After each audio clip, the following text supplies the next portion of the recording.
Ya, puji Tuhan, Bapak Ibu Saudara, jemaat yang diberkati Tuhan, dimanapun Anda mengikuti ibadah live streaming lewat Facebook. Mari bawa hati kita sama-sama malam hari ini akan menyembah Tuhan, rindu masuk dalam kemuliaan hadirat-Nya. Terima kasih Tuhan. Oh, inilah yang ku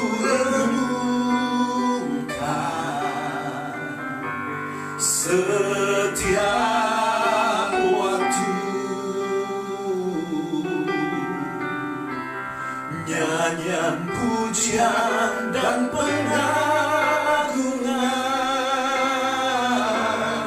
kepadamu.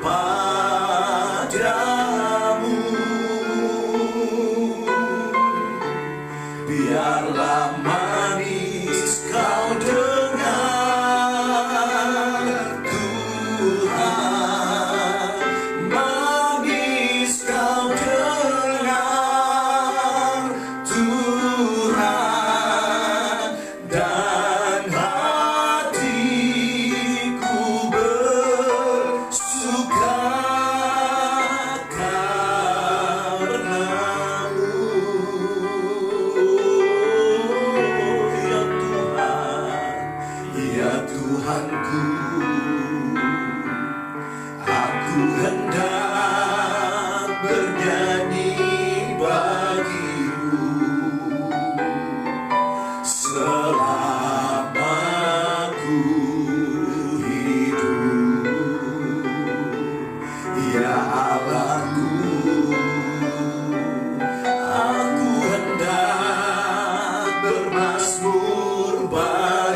kasih Tuhan buat segala yang baik yang Kau nyatakan dalam hidup setiap kami Tuhan. Apapun keberadaan yang ada di hadapan kami, bahkan yang kami alami Tuhan, kami mau terus belajar mengagungkan Engkau, menyembah Engkau, rindu dekat dengan Engkau Tuhan. Karena kami tahu hanya Engkau yang sanggup menolong setiap kami, hanya Engkau yang sanggup mengangkat beban ataupun memberi jalan keluar yang terbaik bagi setiap kami. Sebab itu malam hari ini kami mau datang menghampiri tahta kasih karunia-Mu dengan pujian sembah kami Tuhan, dengan doa kami, dengan keberserah diri penuh kami kepadamu, dengan apapun yang ada dalam hidup setiap kami Tuhan, kami menghampiri Engkau, akan dengan iman percaya kami kepadamu, karena kami tahu Engkau yang sudah terlebih dahulu menghampiri setiap kami dalam kuasa kasih-Mu yang begitu luar biasa, karya salib-Mu yang menjadi bukti kasih-Mu yang sempurna atas kami Tuhan. Untuk Kau terus memberkati pada kami malam hari ini, biar kuasa hadirat-Mu memenuhi tempat ini, memenuhi umat Allah dimanapun mereka berada, baik mereka yang ada di rumah mereka masing-masing, atau mereka yang ada di tempat isolasi, atau di rumah sakit, dimanapun Tuhan, Engkau tidak pernah terbatas dalam kuasa-Mu untuk menjamah setiap kami. Terima kasih Roh Kudus, biar kebenaran firman yang boleh kami pelajari, Engkau yang terus menyatakan pribadi Bapa lewat firman kebenaran, ya Roh Kudus, biar kami dimampukan untuk boleh memahami dan mengerti segala sesuatunya. Terima kasih Tuhan, terima kasih Yesus, terima kasih Roh Kudus. Inilah yang ku renungkan setiap waktu, nyanyian pujian dan pengagungan kepada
kagum hormat akan Engkau, ku kagum hormat akan Engkau.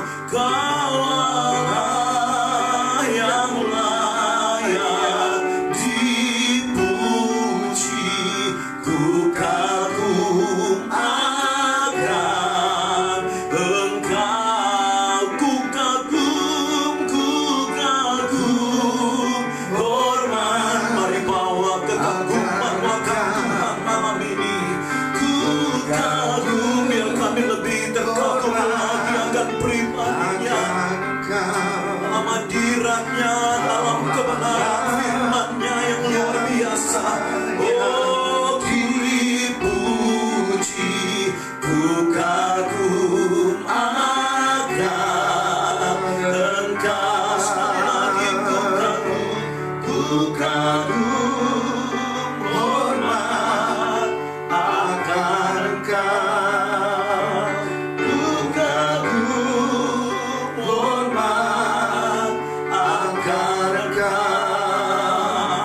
Kaulah yang layak dipuji, ku kagum akan Engkau. Sekali lagi ku kagum hormat akan Engkau, ku kagum hormat akan Engkau. Yesus, Kau Allah yang layak dipuji, ku kagum akan Engkau. Katakan,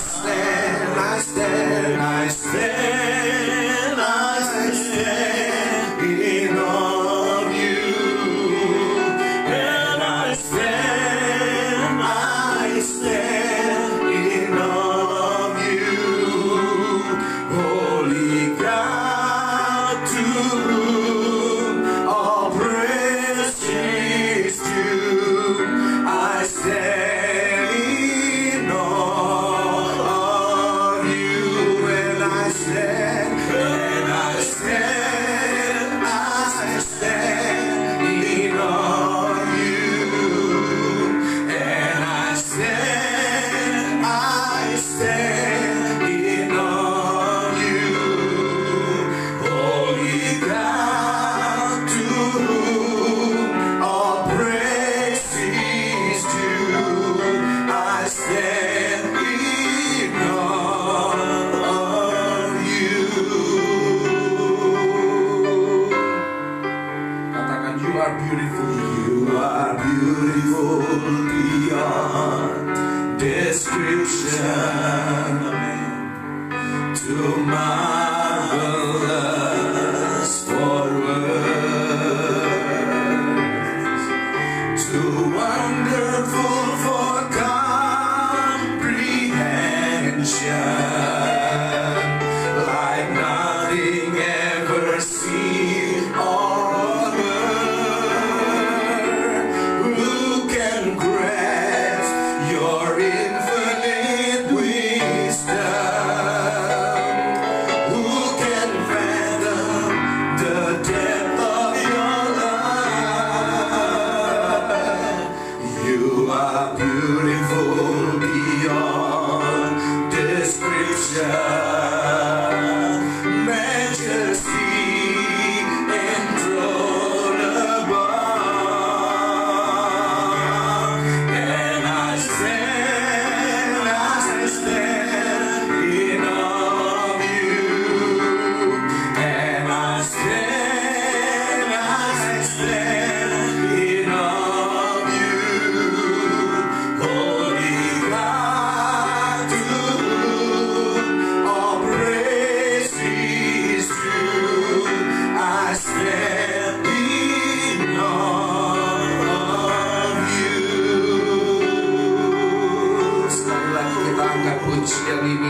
tidak ada bandingannya Tuhan. Engkau begitu indah, Engkau begitu dahsyat, Engkau begitu ajaib bagi setiap kami yang percaya kepadamu dan menaruh harapan kami hanya kepadamu Tuhan. Karena itu layaklah Engkau dipuji dan disembah. Tuhan, kami mengucap syukur kalau saat ini kami boleh ada di dalam hadirat-Mu, dalam keadaan apapun juga Tuhan. Apapun yang kami alami, apapun yang kami hadapi, kami percaya satu hal, segala sesuatu jauh lebih baik dijalani bersama dengan Yesus. Dan kami bersyukur mengetahui satu kebenaran bahwa Yesus ada beserta dengan kami. Engkau menyertai setiap langkah kami. Engkau yang menetapkan setiap langkah kami. Engkau yang menuntun kami, Tuhan, supaya kehidupan kami dibawa dari satu kemuliaan kepada kemuliaan yang semakin besar. Engkau yang menjaga dan memelihara hidup kami. Bahkan Engkau yang memperpanjang usia hidup kami, Tuhan. Engkau, Tuhan, yang memberikan mujizat-Mu. Engkau yang mempertahankan hidup kami dengan tangan kanan-Mu yang penuh kuasa. Kami bersyukur kalau kami boleh memuji menyembah Engkau, dan kami boleh ada di dalam hadirat-Mu yang bertahta dan bersemayam di atas puji-pujian umat-Mu. Biar Tuhan Engkau terus melawat umat-Mu Tuhan. Engkau terus Tuhan memberkati umat-Mu Tuhan, dimanapun saat ini anak-anak-Mu berada dalam keadaan apapun. Engkau terus melawat mereka, dan Engkau Tuhan memenuhi dan mencukupi segala yang mereka butuhkan Tuhan. Yang sakit disembuhkan, Tuhan, yang membutuhkan pertolongan, Engkau Tuhan yang menyediakan pertolongan. Oh Tuhan, mereka yang berseru kepadamu Tuhan, membutuhkan sesuatu daripadamu Tuhan. Engkau yang menjadi jawaban di dalam kehidupan setiap anak-anak-Mu Tuhan, yang menyerahkan seluruh keberadaan hidupnya dalam tangan kekuatan dan kasih Tuhan. Terima kasih Tuhan untuk waktu di dalam hadirat-Mu. Kami boleh menyembah Engkau, kami boleh memuji Engkau. Karena hanya Engkau yang layak untuk disembah, hanya Engkau yang layak untuk ditinggikan dan dimuliakan.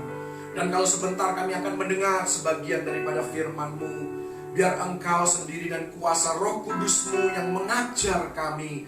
Oh Tuhan, mencelikkan mata rohani kami, membukakan pikiran kami Tuhan, memberikan kami Tuhan Yesus satu rema yang daripadamu, sehingga kami menjalani hidup ini dengan penuh kepercayaan dan penuh pengharapan hanya kepadamu, bahwa suatu hari janji-Mu akan digenapi dalam hidup kami, dan Engkau sedang menuntun kami kepada kemuliaan yang Kau sediakan bagi kami. Bahkan apapun yang kami hadapi saat ini, hal-hal yang tidak mengenakkan, penderitaan ini Tuhan, firman-Mu berkata itu adalah hal yang ringan dibandingkan kemuliaan yang jauh lebih besar yang telah Engkau sediakan bagi setiap kami yang menaruh kepercayaan kami hanya kepadamu Tuhan. Karena itu nyatakan pribadi-Mu lewat kebenaran firman-Mu. Biar kami diperlengkapi, kami Tuhan diperbaharui oleh firman-Mu. Kami mendapatkan sesuatu dari firman-Mu yang menguatkan kami. Dan setiap kami akan diberkati oleh Tuhan. Engkau sendiri yang mengurapi setiap kami. Nama Tuhan dipermuliakan. Terima kasih Tuhan, terima kasih. Kami sudah menyerahkan segala sesuatunya dalam tangan kekuatan Tuhan, di dalam nama Tuhan Yesus Kristus. Haleluya. Amin. Shalom. Shalom. Puji Tuhan, kita boleh bersama-sama kembali, sekalipun kita masih beribadah secara online. Di sesi kali ini, saya ingin mengajak Anda untuk melihat di dalam kebenaran firman Tuhan yang diambil dari 1 Tesalonika pasal yang keempat, ayat yang ke-13. Kita akan melanjutkan seri khotbah atau seri pengajaran tentang surga, dan di sesi kali ini kita akan belajar tentang orang-orang yang sudah mendahului kita orang-orang percaya, orang-orang yang hidup di dalam Tuhan, mereka yang menaruh iman percayanya hanya kepada Yesus Kristus sebagai Tuhan dan Juru Selamat. Dan kita akan melihat ketika mereka telah meninggal dunia, di manakah mereka dan bagaimanakah keadaan mereka. Dan kita akan meneliti kebenaran firman Tuhan untuk melihat apa yang firman Tuhan katakan tentang keberadaan dan keadaan orang-orang yang kita kasihi, keluarga, kerabat, siapapun yang ada di sekitar kehidupan kita di suatu masa. Saya percaya hal ini penting, kebenaran ini merupakan hal yang sangat penting karena setiap kita punya seseorang yang kita kasihi dan telah meninggal dunia. Karena itu saya mengajak Anda melihat di dalam 1 Tesalonika 4 ayat yang ke-13. Satu ayat saja, kemudian kita akan berpindah ke Injil Lukas nantinya. Firman Tuhan berkata, "Selanjutnya kami tidak mau, saudara-saudara, bahwa kamu tidak mengetahui tentang mereka yang meninggal, supaya kamu jangan berduka cita seperti orang-orang lain yang tidak mempunyai pengharapan." Jadi jemaat Tesalonika pun pada zaman Rasul Paulus, mereka punya pertanyaan. Mereka bertanya-tanya tentang keadaan, tentang di manakah orang-orang yang mereka kasihi yang telah meninggal dunia berada dan bagaimana kondisi mereka. Dan saya mau mengawali firman ini dengan satu kutipan yang menarik, karena ada sebuah batu nisan yang tertulis sebagai berikut. Di batu nisan itu tertulis, "Berhentilah sejenak, hai orang asing, saat engkau melewati aku. Seperti adanya engkau, aku dulu juga pernah ada. Di mana aku berada, engkau juga akan berada suatu hari nanti. Siapkan dirimu untuk mengikuti aku." Lalu ada seorang muda yang lewat batu nisan itu, dan dia iseng dan dia menulis di bawah tulisan yang tadi saya bacakan. Dia katakan, "Aku tidak puas hanya sekedar mengikuti engkau, sampai aku tahu ke arah mana engkau pergi." Dan ini satu pertanyaan yang menurut saya valid untuk ditanyakan. Kemana Anda akan pergi setelah kematian? Kemana Anda akan tinggal setelah kehidupan di dunia ini berakhir? Dan ini merupakan hal yang perlu kita teliti, yang perlu kita seriusi di dalam kehidupan kita, karena ada kehidupan di dunia lain, ada kehidupan di dimensi yang lain. Kehidupan kita di dunia ini hanyalah sementara, dan kita tidak akan ada di dunia ini untuk selama-lamanya. Karena itu kita harus mempersiapkan diri kita. Bahkan berbicara tentang kekekalan dibandingkan dengan eternity, dengan kekekalan kehidupan kita saat ini, sekalipun kita mencapai umur 120 tahun katakanlah, itu dibandingkan dengan kekekalan hanya sementara saja, hanya seperti uap kata firman Tuhan, dan hanya sejenak saja kehidupan kita di bumi ini. Karena itu kita perlu mengetahui dan kita perlu untuk mempersiapkan diri dengan sebaik-baiknya. Di dalam firman Tuhan jelas dikatakan bahwa orang Kristen, orang percaya yang meninggal dunia, itu bahasa di dalam Alkitabnya adalah tidur.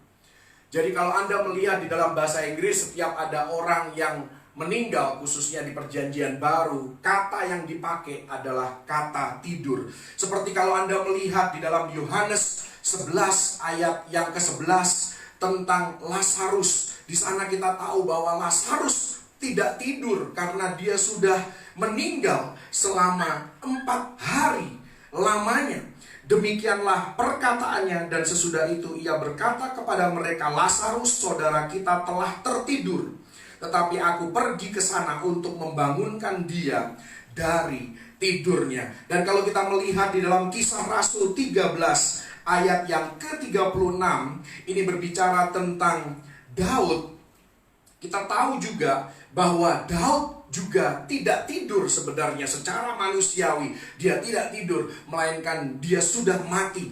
Ya, Kisah Rasul 13 ayat 36, sebab Daud melakukan kehendak Allah pada zamannya, lalu ia mangkat. Jadi kata mangkat yang dipakai di sini dalam bahasa Inggris, dia tidur dan dibaringkan di samping nenek moyangnya, dan ia memang diserahkan kepada kebinasaan. Jadi di dalam dua ayat ini kita melihat kata yang dipakai tadi dalam 1 Tesalonika 4 juga dipakai kata tidur untuk menggambarkan orang percaya yang meninggal dalam Tuhan. Dan kata yang dipakai ini dalam bahasa aslinya adalah untuk seseorang yang menginap di hotel semalam saja dan esok harinya melanjutkan perjalanannya atau melanjutkan kegiatannya sehari-hari. Jadi tubuh orang Kristen ketika meninggal dunia itu disimpan di hotel. Ya, bukan di kuburan dalam bahasa aslinya, tetapi di hotel, saudara, sambil menantikan kebangkitan. Jadi pertanyaannya, di manakah mereka secara pribadi mereka berada? Tubuhnya kita tahu terbaring di dalam kubur, tubuhnya ada di dalam hotel, tetapi tubuh hanyalah bungkusnya saja. Keberadaan orang itulah yang kita ingin tahu. Dan kita akan belajar dari Lukas pasal yang ke-16 dari ayat yang ke-19 sampai ayat yang ke-31. Saya percaya kalau Anda akrab dengan firman Tuhan, ini ayat-ayat yang tidak lagi asing bagi Anda, tentang orang kaya dan Lazarus yang miskin. Jadi di sesi kali ini saya hanya akan menyampaikan tentang dua orang di dua tempat dan dua prinsip penting. Dan dua orang yang dimaksud adalah Lazarus dan orang kaya tersebut. Kita akan melihat kehidupan mereka, kematian mereka, dan setelah kematian mereka. Kita mulai bagian yang pertama adalah tentang dua orang. Dan bagian yang pertama, dua orang, kehidupan mereka. Mari kita baca di dalam Lukas 16 ayat 19 sampai 21. Ada seorang kaya yang selalu berpakaian jubah ungu dan kain halus, dan setiap hari ia bersukaria dalam kemewahan.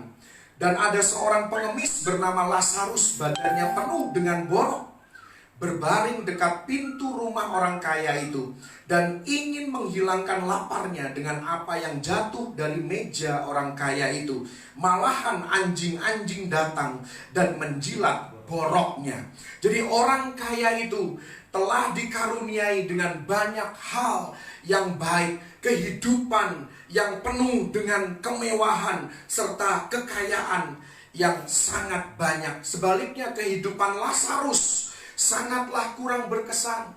Dia lemah, dia kelaparan, boroknya yang seharusnya diolesi dengan minyak orang kaya itu, tetapi boroknya justru dijilat oleh anjing. Setiap hari Lazarus ditaruh di dekat pintu rumah orang kaya itu hanya untuk mengemis makanan, hanya untuk makan remah-remah yang jatuh dari meja orang kaya itu. Dia hanya mengharapkan hal yang untuk bisa mempertahankan hidupnya saja.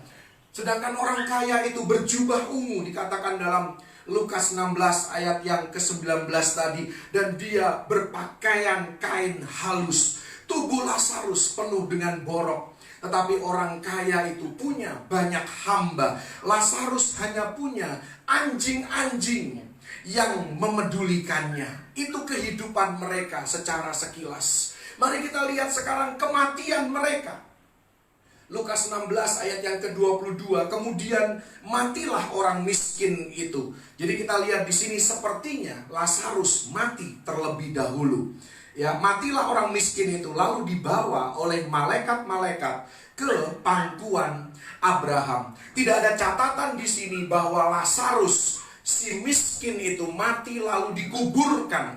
Bahkan menurut tradisi zaman itu, kemungkinan besar mayat daripada orang miskin bernama Lazarus ini hanya dilemparkan ke sebuah pembuangan sampah di luar kota yang kita kenal dengan sebutan Gehenna. Jadi ini hanya tempat sampah saja. Kemudian mayatnya dibuang seperti begitu saja dan tidak dikuburkan. Tidak ada upacara apapun untuk menghormati mayat daripada Lazarus. Ya, tetapi dikatakan oleh firman Tuhan bahwa pribadinya Lazarus, jiwa dan rohnya dibawa ke pangkuan Abraham.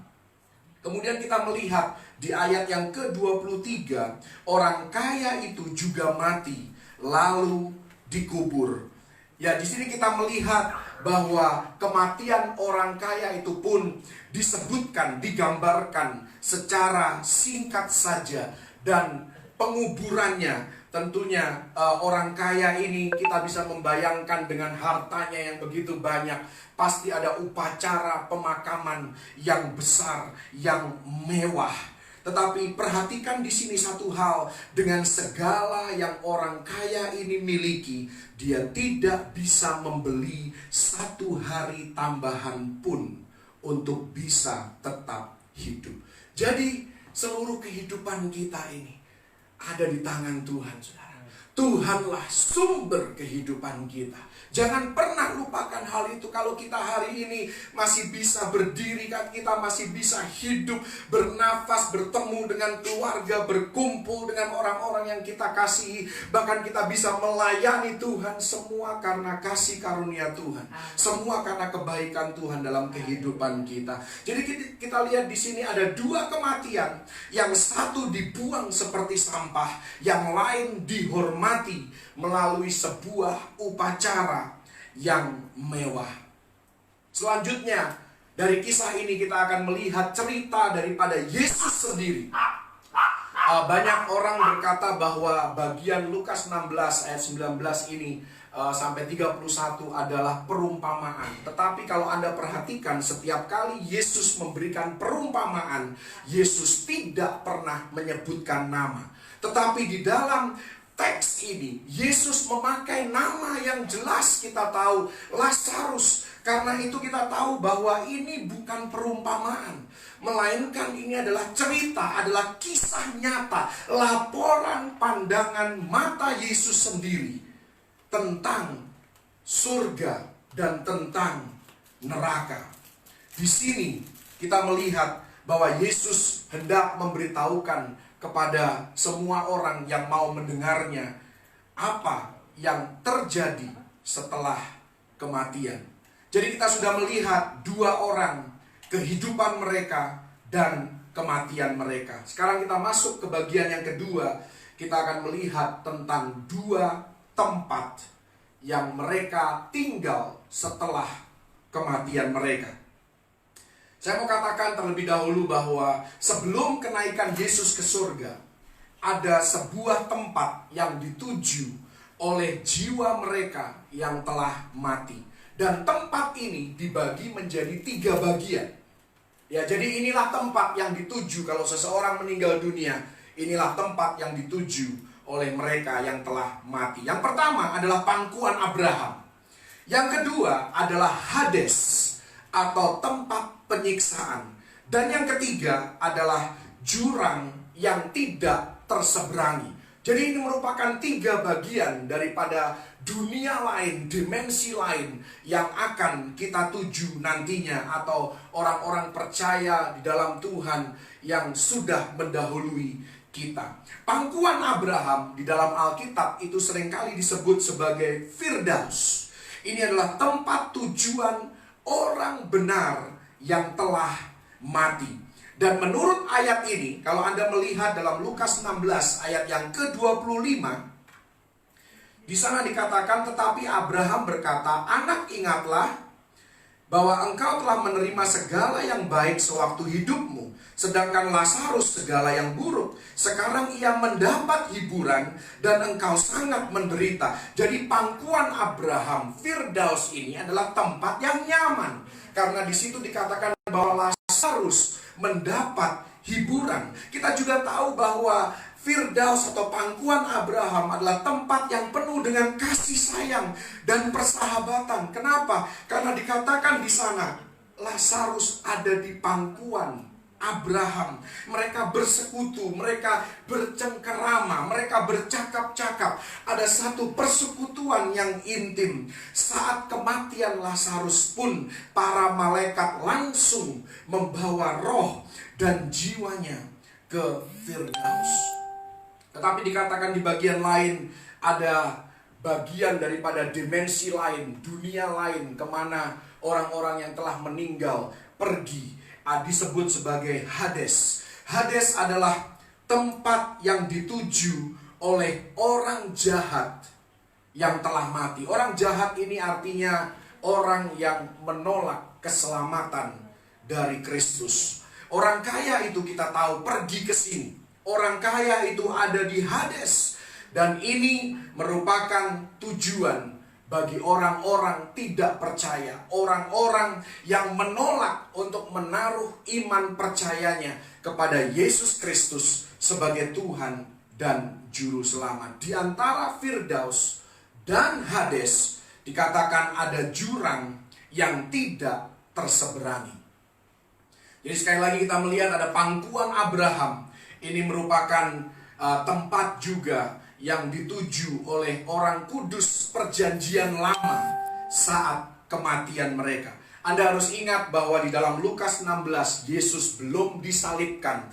Jadi ini masih merupakan kisah perjanjian lama. Sekalipun kita tahu Matius, Markus, Lukas, Yohanes itu adalah mulainya perjanjian baru. Tetapi setiap kisah yang ditulis sebelum Yesus mati di Kalvari itu adalah kisah perjanjian lama. Dan kita tahu ini masih cerita perjanjian lama.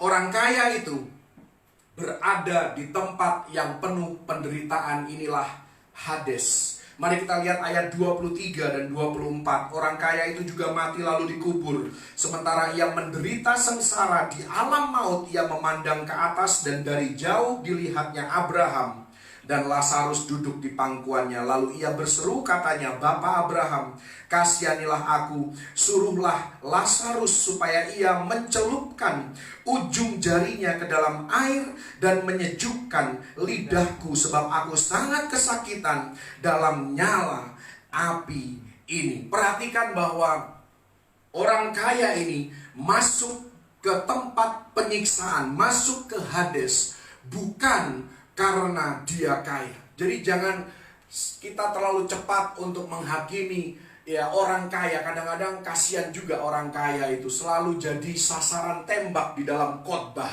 Ya, bahwa seolah-olah tidak ada orang kaya yang akan masuk surga. Saya mau katakan tidak semua orang kaya itu hidupnya nggak benar.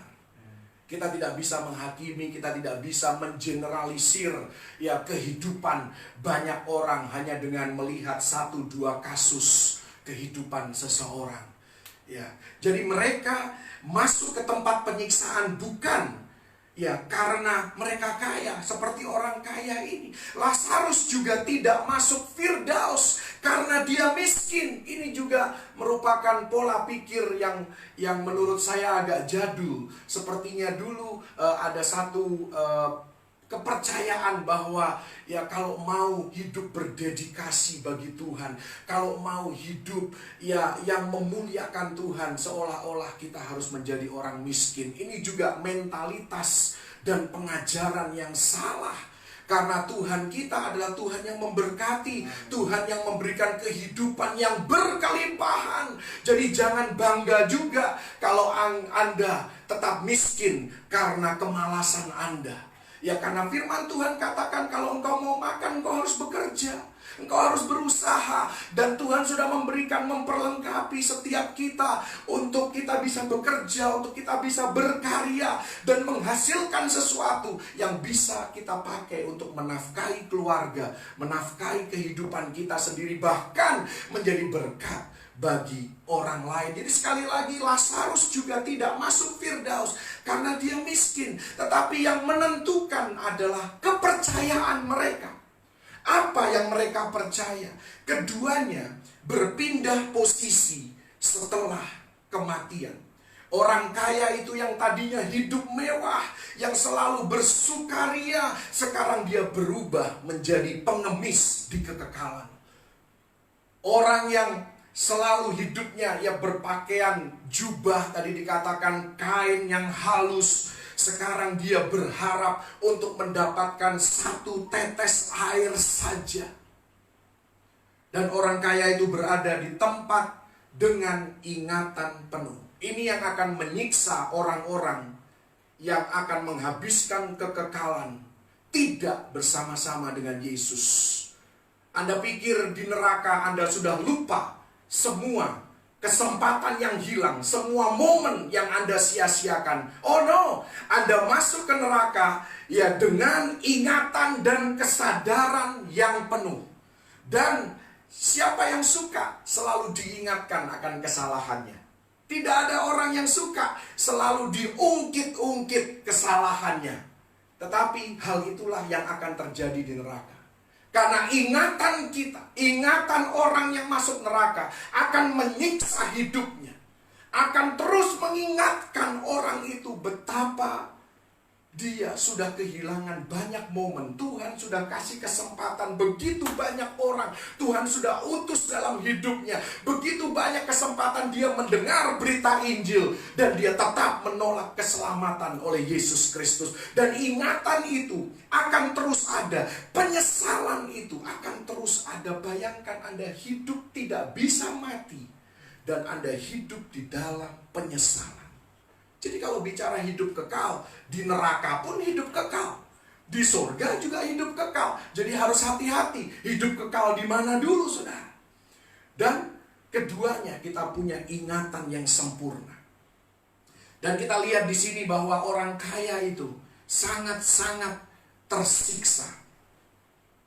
Ya, ayat 25 tadi saya sudah bacakan. Tetapi Abraham berkata, "Anak, ingatlah bahwa engkau telah menerima segala yang baik sewaktu hidupmu, sedangkan Lazarus segala yang buruk. Sekarang ia mendapat hiburan dan engkau sangat menderita."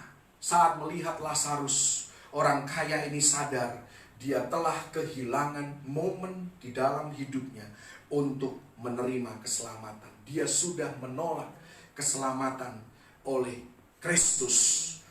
Dan hal itu terus diingatkan, terus menjadi penyesalan di dalam kehidupannya.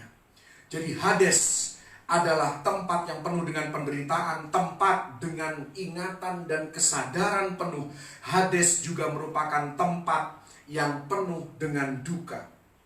Ayat yang ke-30 dan 31 dikatakan, jawab orang itu, "Tidak, Bapak Abraham. Tetapi jika ada seorang yang datang dari antara orang mati kepada mereka, karena dia teringat ada saudara-saudaranya yang belum percaya, mereka akan bertobat." Kata Abraham kepadanya, "Jika mereka tidak mendengarkan kesaksian Musa dan para nabi, mereka tidak juga akan mau diyakinkan sekalipun oleh seorang yang bangkit dari antara orang mati." Ini merupakan tempat yang penuh dengan duka. Dan dua ayat ini menggambarkan betapa berkuasanya firman Tuhan. Di sini dikatakan bahwa kalau kita mengerti Alkitab, kalau kita hidup sesuai dengan kebenaran firman Tuhan, kuasa dari firman Tuhan itu lebih daripada melihat mujizat dan mengalami mujizat.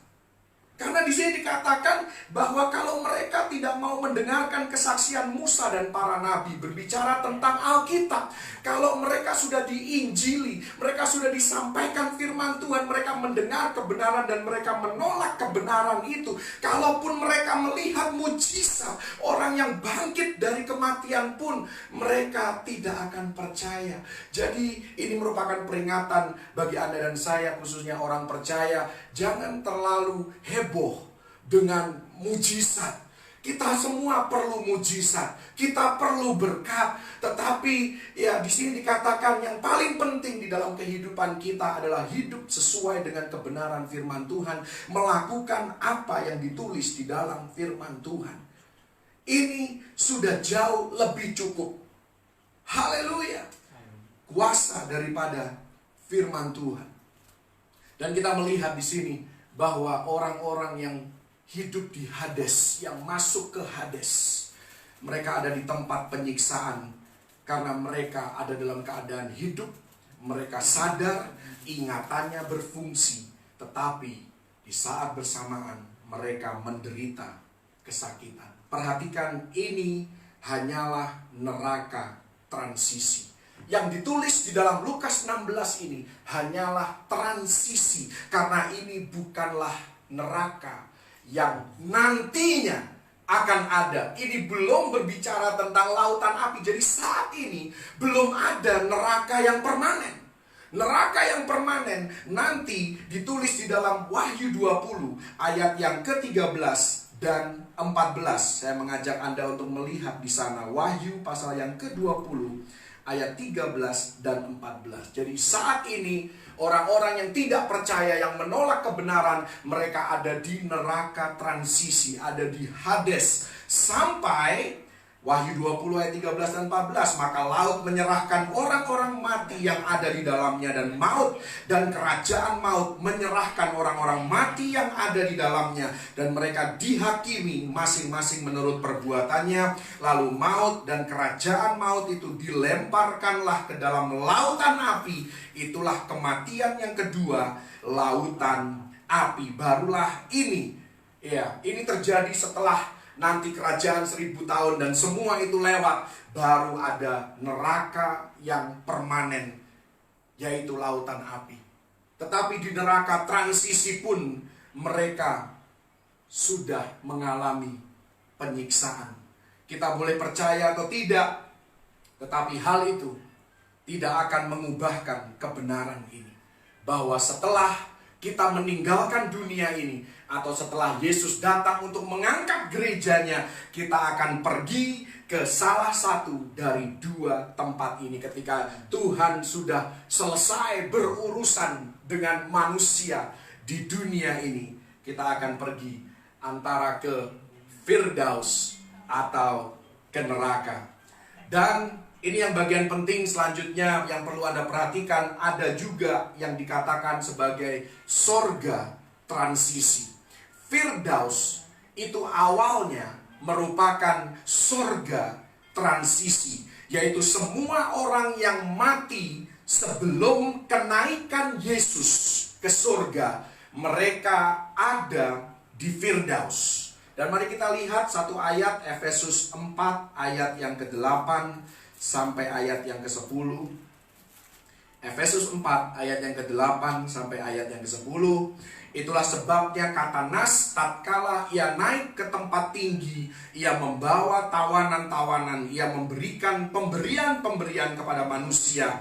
Bukankah ia telah naik, berarti bahwa ia juga telah turun ke bagian bumi yang paling bawah?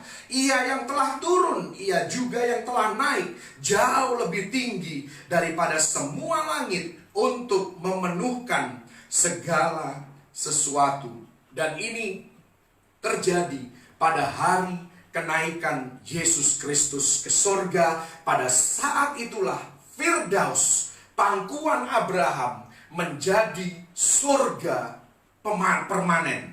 Dan dari mana kita tahu bahwa Yesus pergi ke Firdaus? Karena Yesus katakan dalam Lukas 23 ayat yang ke-43, dia katakan di sana bahwa hari ini juga engkau akan ada bersama-sama dengan aku. Di mana? Di Firdaus. Yesus berkata kepada salah satu penjahat yang bertobat ketika disalibkan bersama-sama dengan dia. Dan kita tahu melalui kesaksian daripada Rasul Paulus yang ditulis dalam 2 Korintus 12 ayat yang kedua sampai ayat yang keempat. Di sana kita tahu bahwa Rasul Paulus diangkat rohnya ke langit tingkat ketiga, yaitu surga itu sendiri. Dan kita tahu di sini bahwa tidak ada lagi yang namanya Firdaus atau surga transisi, tetapi yang ada adalah permanen. Surga yang permanen. Ketika orang percaya meninggal dunia, tubuhnya ada di dalam kubur, tetapi roh dan jiwanya langsung ke surga. Dan apa yang terjadi antara kematian dan kebangkitan, ini kita juga perlu tahu, ditulis di dalam 2 Korintus 5 ayat yang pertama sampai ayat yang kelima. 2 Korintus 5 ayat yang pertama sampai ayat yang kelima. Karena kami tahu bahwa jika kemah tempat kediaman kita di bumi ini dibongkar, Allah telah menyediakan suatu tempat kediaman di sorga bagi kita. Suatu tempat kediaman yang kekal, yang tidak dibuat oleh tangan manusia. Selama kita di dalam kemah ini, kita mengeluh karena kita rindu mengenakan tempat kediaman surgawi di atas tempat kediaman kita yang sekarang ini. Sebab dengan demikian kita berpakaian dan tidak kedapatan telanjang. Sebab selama masih diam di dalam kemah ini, kita mengeluh oleh beratnya tekanan. Karena kita mau mengenakan pakaian yang baru itu tanpa menanggalkan yang lama, supaya yang fana itu ditelan oleh hidup. Tetapi Allah lah yang justru mempersiapkan kita untuk hal itu, dan yang mengaruniakan roh kepada kita sebagai jaminan segala sesuatu yang telah disediakan bagi kita. Jadi di sini dikatakan bahwa roh kita ini selalu ingin dikenakan pakaian, dan Tuhan akan memberikan tubuh kemuliaan sementara. Ya, selama tubuh orang yang sudah meninggal itu ada di dalam kubur, ketika roh dan jiwanya naik ke surga, maka roh dan jiwanya ini diberikan tubuh kemuliaan yang sementara sampai pada hari kebangkitan. Dan di sesi yang lain saya sudah menjelaskan tentang tubuh kemuliaan ini, bahwa ketika kita sudah dikenakan tubuh kemuliaan ini, kita masih dapat mengenali satu sama lain, dan kita bisa hidup bersekutu dengan satu sama lain. Kita sudah melihat 2 orang, kehidupan dan kematian mereka. Kita sudah belajar tentang 2 tempat yang mereka masing-masing tuju ya setelah kematian. Dan bagian yang ketiga adalah tentang 2 prinsip yang penting bagi Anda dan saya yang masih hidup sampai hari ini. Kita perlu belajar. Yang pertama, prinsip yang pertama, pentingnya kehadiran Yesus. Surga adalah tempat di mana Yesus berada. Tetapi surga bukan soal tempat, melainkan soal pribadi. Kita akan ada bersama-sama dengan Yesus di rumah Bapa. Yohanes 14 ayat yang ketiga menulis tentang hal ini. Anda catat saja ayat-ayat ini. Lukas 23 ayat yang ke-43 tadi saya sudah bacakan bagi Anda, bahwa kita akan tinggal bersama-sama dengan Yesus. Kemudian ditulis di dalam 2 Korintus 5 ayat yang ke-8, tetapi hati kami tabah dan terlebih suka kami beralih dari tubuh ini untuk menetap pada Tuhan. Filipi 1 ayat yang ke-23, di sana Rasul Paulus menulis, aku didesak dari 2 pihak, aku ingin pergi dan diam bersama-sama dengan Kristus, itu memang jauh lebih baik. Dan tadi kita melihat di dalam 1 Tesalonika 4 ayat yang ke-17, bagian yang B, di sana dikatakan bahwa demikianlah kita setelah pengangkatan akan selama-lamanya bersama-sama dengan Tuhan. Inilah yang paling penting, berada bersama-sama dengan Yesus, karena dialah yang mati bagi kita, dialah yang menyelamatkan kita, dialah yang memberikan hidup lebih dari yang layak untuk kita terima. Dimanapun dan bagaimanapun, yang penting ada Yesus di sana. Demikian juga di dalam kehidupan saya dan Anda hari ini, di dunia ini, sekalipun kehidupan kita, apa yang terjadi di sekitar kehidupan kita tidak mengenakkan kita, tidak membuat diri kita menjadi nyaman, tetapi saya mau katakan segala sesuatu jauh lebih baik dijalani bersama-sama dengan Yesus. Karena Anda percaya pada Yesus ataupun Anda tidak percaya kepada Yesus, Anda akan mengalami masalah. Pilihan ada di tangan Anda. Apakah Anda mau menjalani masalah yang sama yang akan Anda hadapi bersama-sama dengan Yesus atau di luar Yesus? Kalau saya memilih bersama-sama dengan Yesus, kita sanggup untuk menanggung segala perkara karena Yesuslah yang memberikan kekuatan bagi Anda dan saya. Prinsip yang kedua yang sangat penting untuk kita perhatikan, ini merupakan bagian akhir dari pengajaran ini, bahwa keputusan pribadi kita selama kita hidup di bumi ini sifatnya adalah permanen. Lukas 16 ayat yang ke-26, di sana dikatakan, selain daripada itu di antara kami dan engkau terbentang jurang yang tak terseberangi, supaya mereka yang mau pergi dari sini kepadamu ataupun mereka yang mau datang dari situ kepada kami tidak dapat menyeberang. Keputusan tentang kekekalan, di mana engkau akan tinggal dalam kekekalan, itu dibuat selama kehidupan di bumi. Kisah ini saya mau katakan tidak ada kaitannya dengan yang seringkali manusia sebut, atau beberapa ada satu kepercayaan yang mempercayai ada yang namanya purgatory atau api penyucian. Seolah-olah di dalam api penyucian itu merupakan tempat penantian di mana tujuan hidup seseorang itu dapat berubah. Saya mau katakan tidak ada yang namanya api penyucian.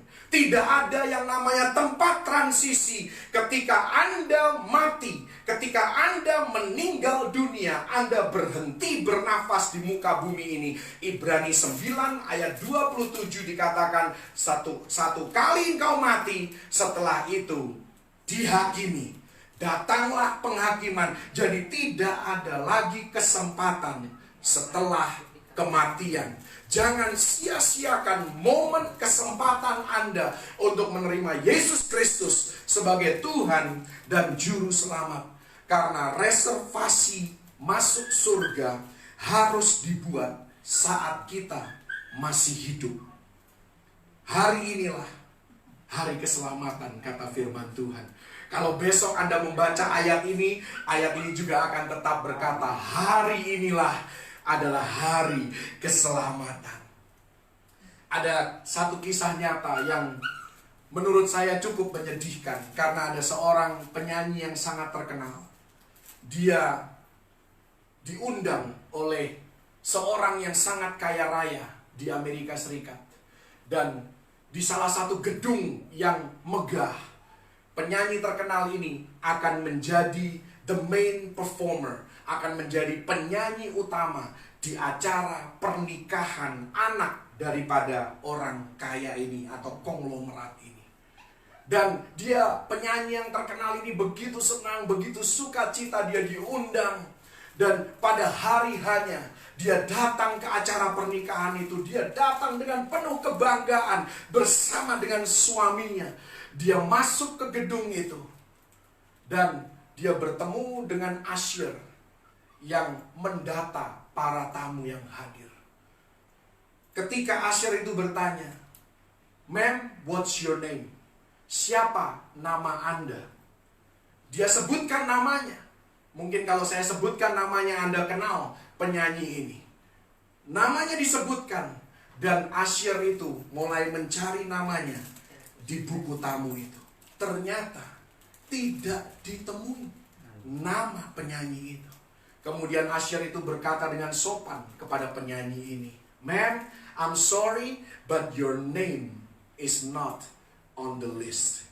Nama Anda tidak ada di daftar hadir. Penyanyi terkenal ini, dia sedikit tersinggung. Dia katakan, "Bagaimana mungkin? Aku adalah penyanyi utama untuk acara pernikahan malam hari ini." Dan usher ini berkata dengan sopan sekali lagi, "Ma'am, I'm sorry, you should have RSVP your attendance." Engkau seharusnya melakukan reservasi sebelum engkau datang ke acara ini. Dan usher ini dengan sopan lagi, dia panggil petugas security untuk mendampingi suami istri ini kembali ke lapangan parkir. Sampai di mobilnya mereka harus meninggalkan gedung tempat pernikahan di mana seharusnya dia perform, dia menyanyi, dan dia mendapatkan perhatian daripada hadirin yang hadir malam hari itu. Di situ, di dalam mobil, dia sedih dan dia mulai menangis. Dan suaminya bertanya kepada istrinya, "Kenapa? Apa yang terjadi?" Dia bilang, "Ya, aku lupa melakukan RSVP. Aku terlalu sibuk dengan jadwalku. Aku terlalu banyak aktivitas yang harus aku penuhi. Dan aku lupa untuk melakukan reservasi ke acara pernikahan itu." Dan disitulah dia sadar.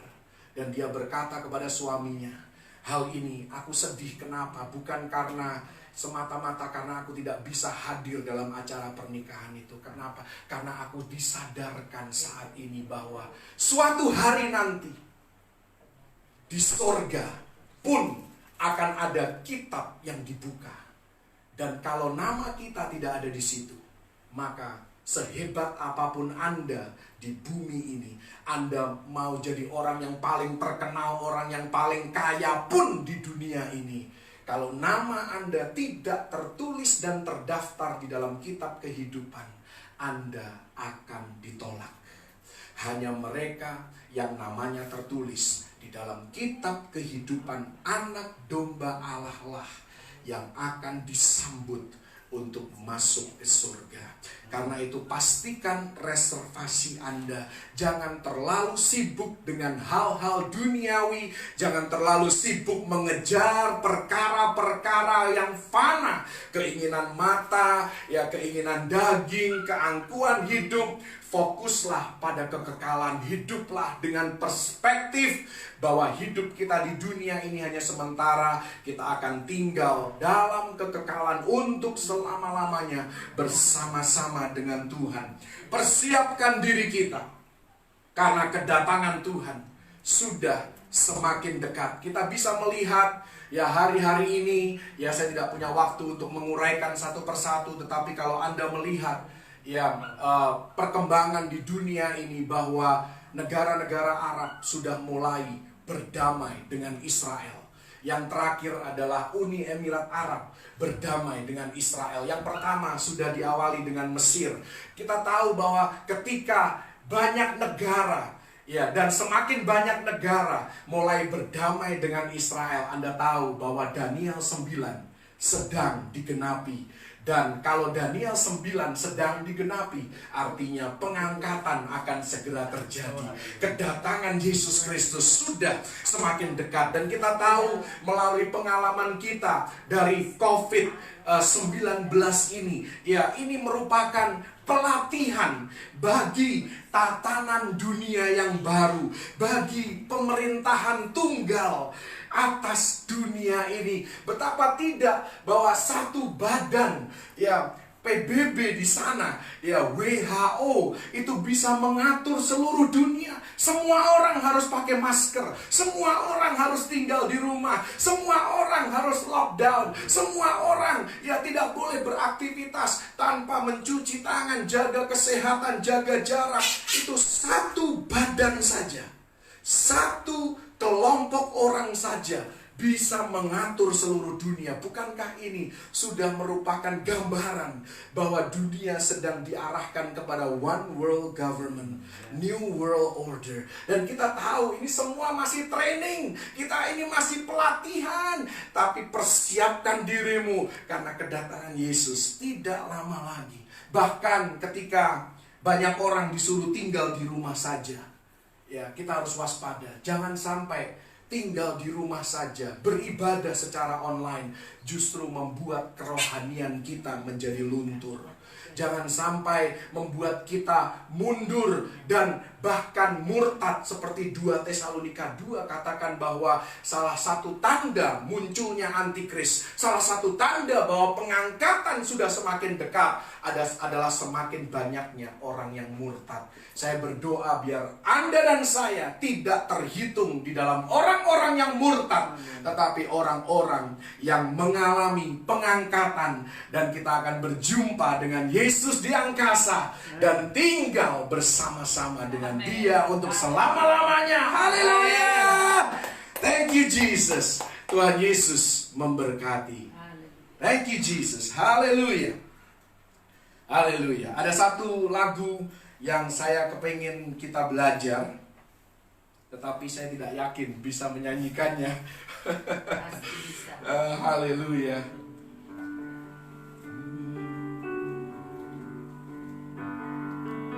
Hallelujah. Years I spent in vanity and pride, caring not my Lord was crucified, knowing not it was for me He died on Calvary. Lagu ini lagu himne yang sudah cukup lama. Judulnya At Calvary. Years I spent in vanity and pride, caring not my Lord was crucified, knowing not it was for me He died on Calvary.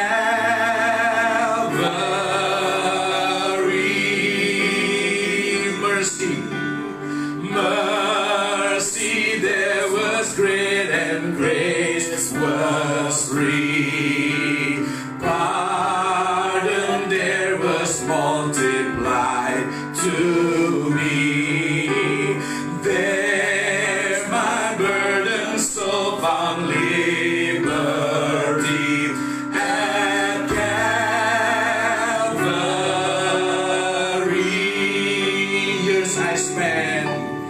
Years I spent in vanity and pride, caring not my Lord was crucified, knowing not it was for me He died on Calvary.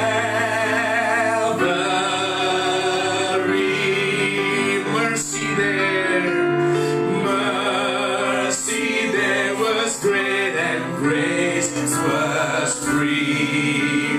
Pardon there was multiplied to me. There my burden so found liberty at Calvary. Oh, the love that through salvation's plan, oh, the grace that brought it down to man, oh, the mighty God that God did stand at Calvary.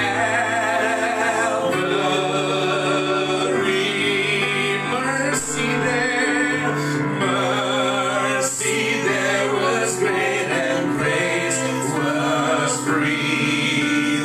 Pardon there was multiplied to me. There my burden so found liberty at Calvary. Lagu ini mungkin perlu diterjemahkan bagi beberapa Anda karena mungkin kata-katanya adalah Inggris. Ya, lagu himne itu selalu grammarnya pun agak kacau, saudara. Tetapi Bagian awal dikatakan years I spent in vanity and pride. Bertahun-tahun kita menghabiskan waktu kehidupan kita dalam kesia-siaan dan di dalam kesombongan, mengejar keinginan mata, keinginan daging, keangkuhan hidup. Caring not, my Lord was crucified. Bahkan waktu itu kita tidak peduli bahwa Tuhan kita disalibkan. Kita tidak menyadari bahwa untuk kitalah Dia sudah mati dan menyerahkan nyawanya di Kalvari. Dan di bagian referen dikatakan mercy there was great. Belas kasihan yang ada di Kalvari begitu besar, dan grace was free. Kasih karunia itu diberikan secara cuma-cuma. Pardon there was multiplied for me, to me. Artinya pengampunan ada berlimpah-limpah, dimultiplikasikan. Ya ada untuk Anda dan saya. There my burdened soul found liberty. Di Kalvari lah, pada kayu salib di mana Yesus disalibkanlah, jiwa kita yang hidup dengan penuh kesesakan, dengan penuh beban, dengan penuh keduniawian ini mendapatkan kemerdekaan.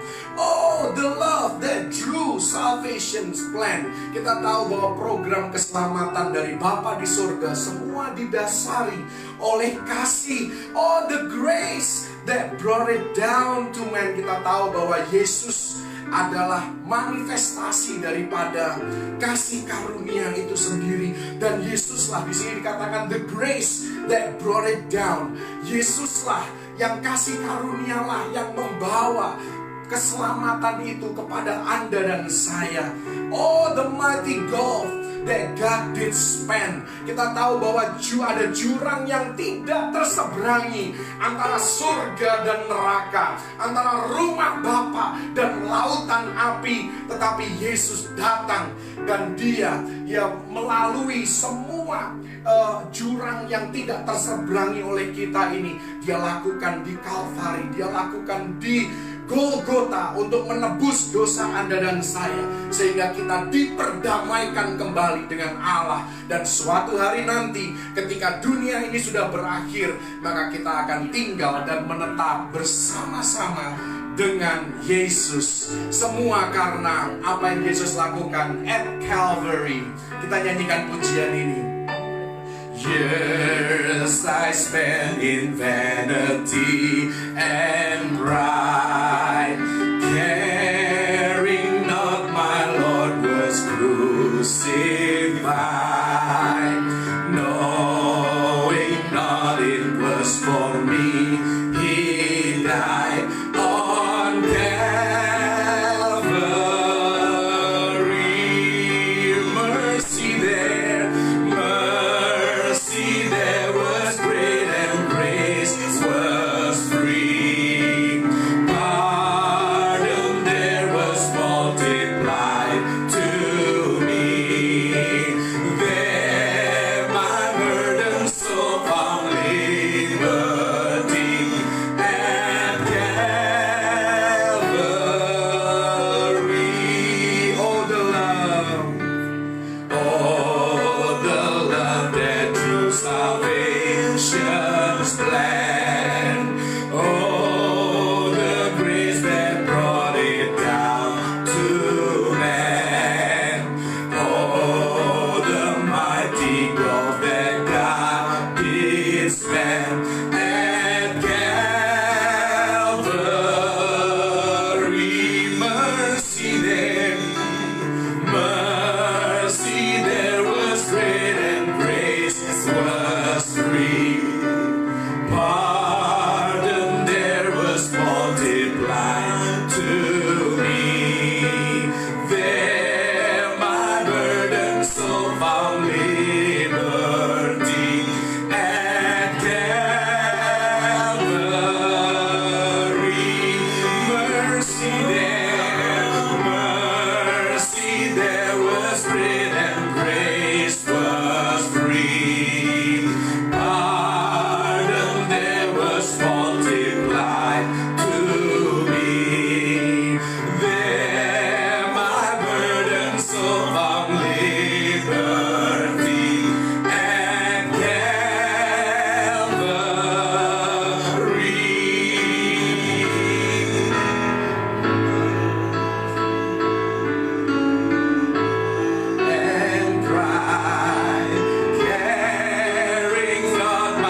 Mari Bapak Sami akan memimpin kita dalam doa syafaat.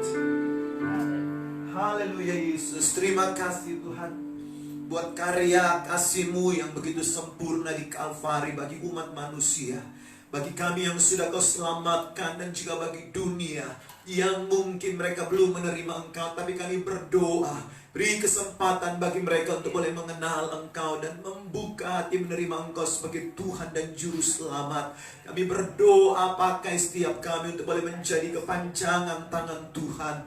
Melalui doa kami, lifestyle hidup kami, melalui ucapan bibir mulut kami, melalui penginjilan, melalui apapun Tuhan. Banyak orang-orang boleh mengenal nama Yesus. Bahkan Engkau memakai Tuhan Yesus mass media atau media massa ataupun media sosial. Teknologi yang begitu canggih hari-hari ini itu boleh menjadi saluran berita kebenaran, kasih karunia Tuhan kepada orang-orang di dunia ini. Sehingga semakin banyak orang mengenal Engkau dan mengalami kasih Tuhan dan menerima Engkau sebagai Tuhan dan Juru Selamat. Sehingga boleh mendapatkan bagian yang sempurna di kekekalan bersama dengan Engkau. Sebagaimana firman kebenaran malam hari ini di pangkuan Bapa Abraham Tuhan. Terima kasih Tuhan di Firdaus itu. Dan biar itu boleh menjadi tujuan keberadaan hidup kami Tuhan selama kami ada di dunia ini. Terima kasih Tuhan, terima kasih. Kami mengucap syukur untuk firman kebenaran yang boleh kami dengar. Tuhan terus meteraikan dengan sempurna dalam loh hati kami, untuk kami disemangati Tuhan, dihiburkan dengan perkataan-perkataan firman ini Tuhan. Dan kami boleh semakin bergairah mengasihi Engkau dan melayani Engkau Tuhan. Bahkan di masa-masa pandemi seperti ini Tuhan, kami tidak pernah hilang semangat dan pengharapan di dalam Engkau Tuhan. Terima kasih. Memberkati hamba firman-Mu Bapak Beni Yusuf Setiawan, untuk terus singkapkan rahasia kebenaran-Mu, pengajaran bagi hamba-Mu. Dia boleh menjadi berkat dimanapun Engkau utus hamba-Mu ini Tuhan. Memberkati kehidupannya secara pribadi dan keluarga, istri, anak-anaknya, semua pergumulan kehidupan mereka, pekerjaan yang ada dalam tangan Tuhan. Terima kasih. Kami sudah serahkan semuanya di dalam tangan Tuhan. Kami juga terus mau memberkati bangsa negara kami Indonesia Tuhan.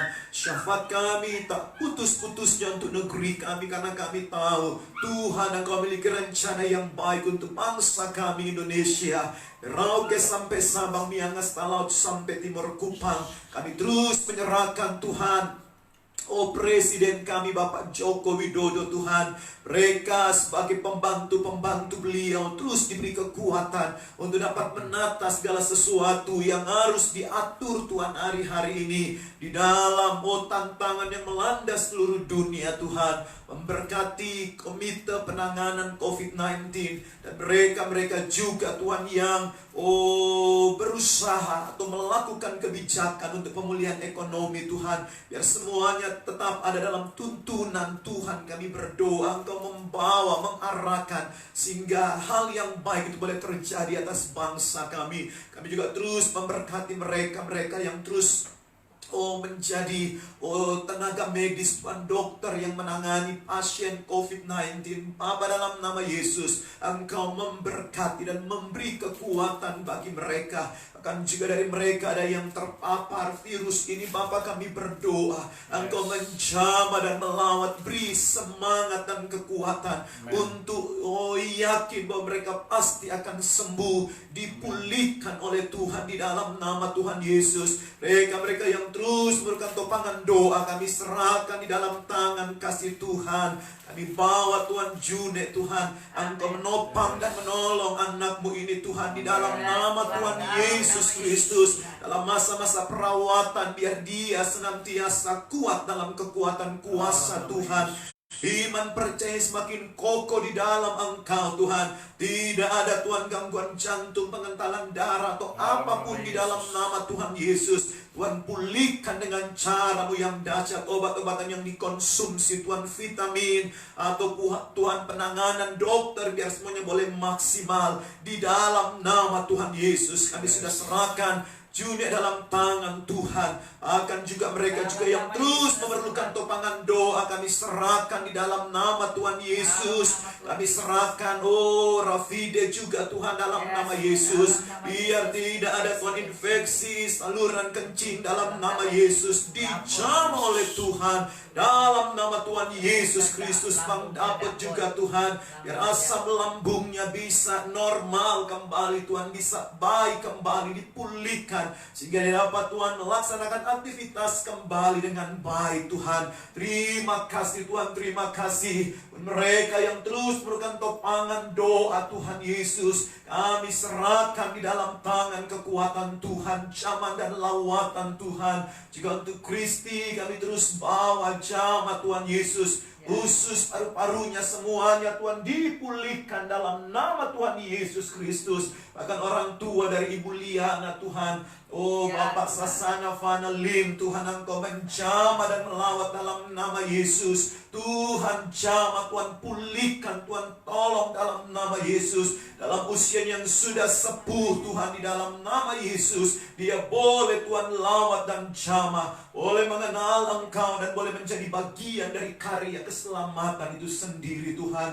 Untuk Ibu Nina kami percaya Tuhan sudah menjamah dan menolong dia, untuk dia boleh dipulihkan Tuhan pasca operasi, dia dapat melaksanakan aktivitas dengan baik kembali Tuhan. Terima kasih Tuhan. Setiap mereka yang juga Tuhan memerlukan topangan doa, yang tidak mau kami sebutkan satu persatu, tapi Engkau mengenal mereka, menjamah dan melawat, memulihkan, menguatkan mereka Tuhan. Terima kasih Tuhan, terima kasih. Bahkan setiap umat Allah dalam penggembalaan di Wadah GB Kerabeta Lantai 3 Mon Hermon, Engkau terus memberkati dan menjamah pribadi lepas pribadi, keluarga lepas keluarga. Engkau yang menjadi kekuatan bagi mereka Tuhan, di dalam nama Tuhan Yesus. Dalam ibadah-ibadah yang masih online sampai hari-hari ini Bapa, besok juga Tuhan, biar semuanya boleh mendapatkan semangat itu, gairah untuk beribadah Tuhan. Tidak ada yang menjadi lemah atau padam rohnya, tapi boleh berapi-api dan bersemangat Tuhan.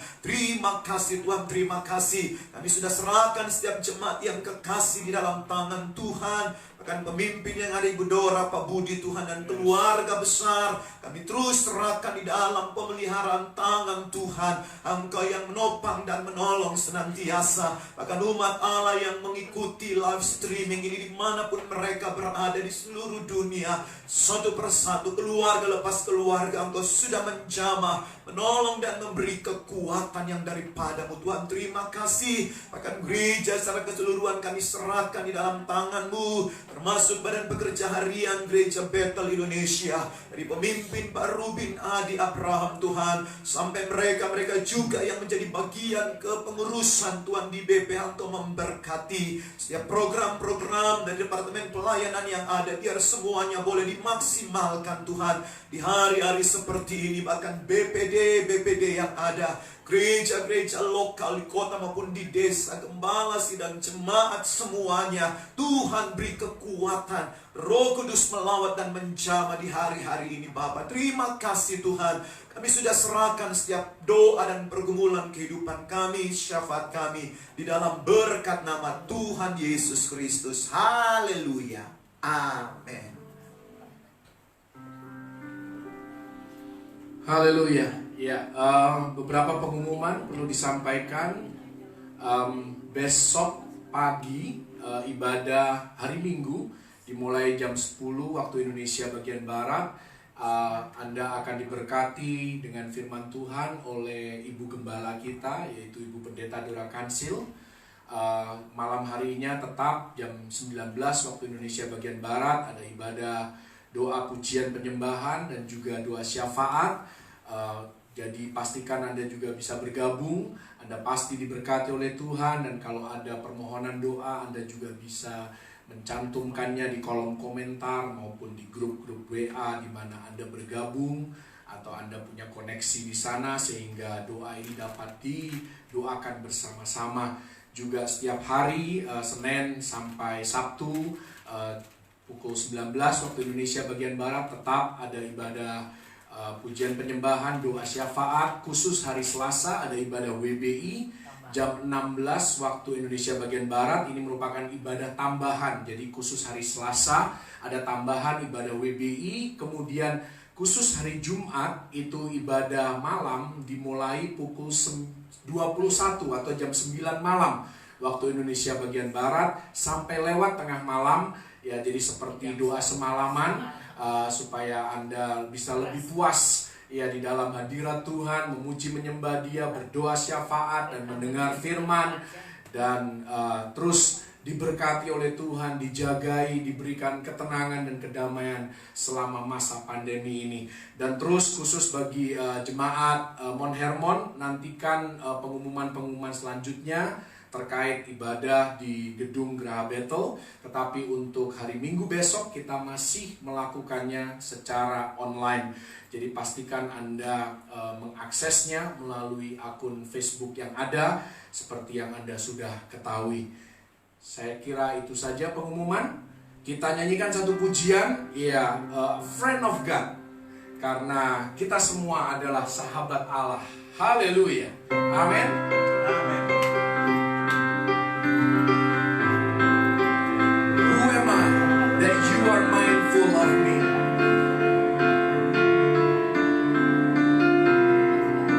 Bersama katakan, who am I that you are mindful of me, that you hear me when I call. Is it true? Is it true that you are thinking of me? How you love me. It's amazing, it's amazing. I am a friend of God. I am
penebusan-Mu di atas kayu salib. Engkau memberikan kami kuasa untuk menjadi sahabat-sahabat bagi Engkau, dan kami menjadi anak-anak Allah. Terima kasih untuk kuasa dan otoritas yang Kau berikan ini Tuhan. Biar kami boleh menghidupinya Tuhan. Kami datang kepadamu sebagai anak datang kepada Bapaknya Tuhan, dan kami berbagi dengan Engkau seperti seorang sahabat berbagi satu sama lain. Tuhan, kami mengucap syukur untuk segala yang sudah Kau perbuat dalam hidup kami.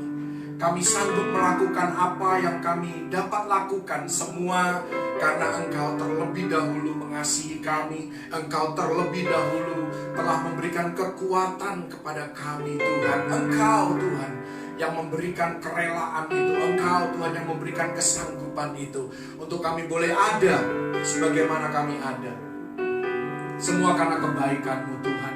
Dan biar terus Engkau menyatakan pribadi-Mu lebih lagi. Engkau menyatakan Tuhan kuasa-Mu dan kasih-Mu lebih lagi. Dalam Tuhan Yesus dimensi yang lebih lagi Tuhan di dalam kehidupan setiap kami yang menaruh kepercayaan kami hanya kepadamu, pengharapan kami hanya kepadamu Tuhan. Dan kami tahu bahwa pengharapan di dalam Tuhan tidak akan pernah mengecewakan dan tidak akan pernah sia-sia. Engkau akan menggenapi setiap janji-Mu dalam kehidupan anak-anak-Mu yang terus mengandalkan Engkau di dalam segala kebaikan.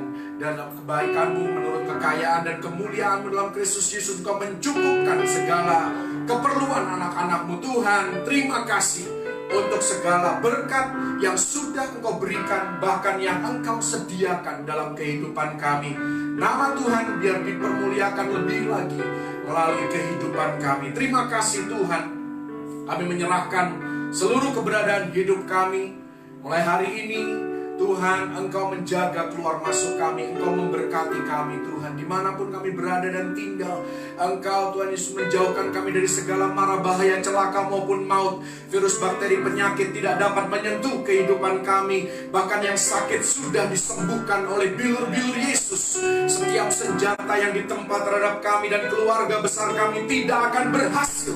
Di dalam nama Tuhan Yesus Kristus, kami berdoa untuk satu kesatuan yang manis di setiap rumah tangga, setiap keluarga yang ada Tuhan Yesus dalam kehidupan anak-anak-Mu, sehingga ada persaudaraan yang rukun, saling mengasihi, saling mengampuni, saling menerima satu sama lain, sehingga berkat diperintahkan atas setiap keluarga di mana ada persatuan dan kesatuan di sana. Nama Tuhan dipermuliakan. Terima kasih Tuhan, Engkau menjagai setiap rumah, kemah, tempat tinggal kami Tuhan. Dijauhkan dari segala niat jahat manusia. Dijauhkan Tuhan Yesus dari segala hal-hal buruk Tuhan yang dapat terjadi. Engkau mengutus bala tentara malaikat surgawi. Bahkan kemanapun kami pergi, dimanapun kami berada, Engkau yang melindungi kami secara sempurna. Oh, dengan kuasa darah-Mu Tuhan Yesus menutup bungkus kami Tuhan, sehingga Tuhan Yesus segala perkataan kutuk, perkataan negatif yang diarahkan atas hidup kami patahkan kuasanya di dalam nama Tuhan Yesus Kristus. Hanya ada berkat Tuhan atas kehidupan anak-anak-Mu saat ini juga Tuhan. Dalam nama Tuhan Yesus Engkau curahkan hadirat-Mu, Kau curahkan urapan-Mu, Kau curahkan berkat-Mu atas anak-anak-Mu, dan kami boleh hidup dengan perspektif akan kekekalan. Kami Tuhan Yesus tidak terjebak dengan hal-hal yang fana, hal-hal duniawi Tuhan Yesus yang hanya memuaskan kedagingan kami, yang hanya untuk membuat kami sombong dan tinggi hati. Tetapi kami melakukan segala sesuatu dan kami mendapatkan segala sesuatu untuk semua hormat kemuliaan bagi nama Tuhan. Terima kasih Tuhan, terima kasih saat kami mengangkat tangan di hadapan-Mu. Sempurnakan berkat-Mu atas umat-Mu Tuhan. Kau memberkati dan melindungi umat-Mu.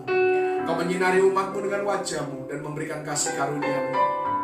Kau menghadapkan wajah-Mu kepada umat-Mu dan memberikan kepada mereka damai sejahtera yang berlimpah-limpah di dalam segala keadaan. Mulai hari ini sampai Maranatha Yesus datang kali yang kedua, bahkan sampai selama-lamanya, di dalam nama Tuhan Yesus Kristus, terima berkat yang terbaik dari Bapa Surgawi dan umat yang terus berpengharapan hanya kepada Tuhan Yesus Kristus. Terima berkat ini dan sama-sama katakan amin.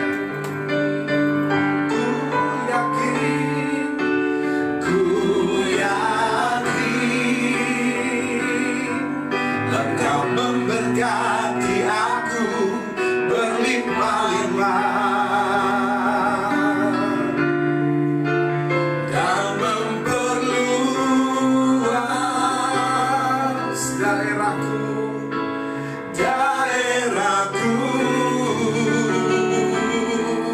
dan ku yakin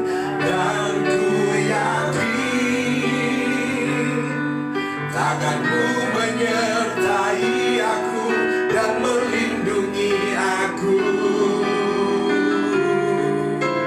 daripada malapetaka, sehingga kesakitan tidak menimpa aku. Tuhan mendengarkan dan menjawab doaku.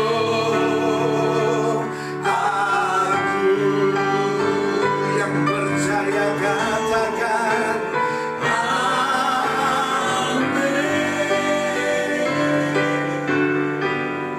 Dengan ini ibadah kami sudah selesai.